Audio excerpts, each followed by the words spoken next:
Have ice on the ground out here.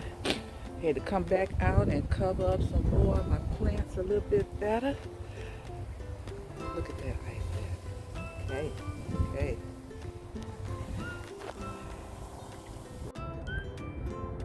Okay, tomato plant, try to survive this cold weather. Look at all this ice on this netting that I put over you. So hard.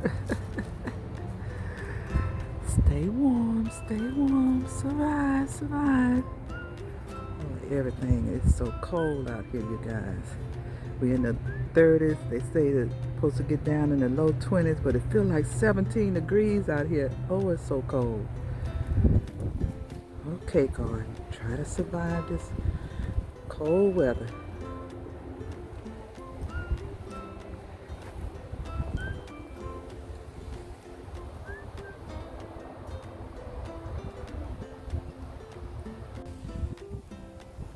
Cover up my bed here. If any ice form on it, it'll be on top of the netting. And I can just pull the netting up, pull all the ice up at one time. Won't be stuck on the plants. Same over here.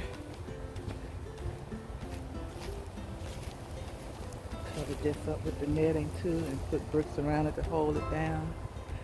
All my covering over there with my cabbages. Everything is hard. Came out here and covered up my lemon tree. It had icicles on it this morning. Look at that water. Oh, look at the ice all on it. It's cold out here, y'all.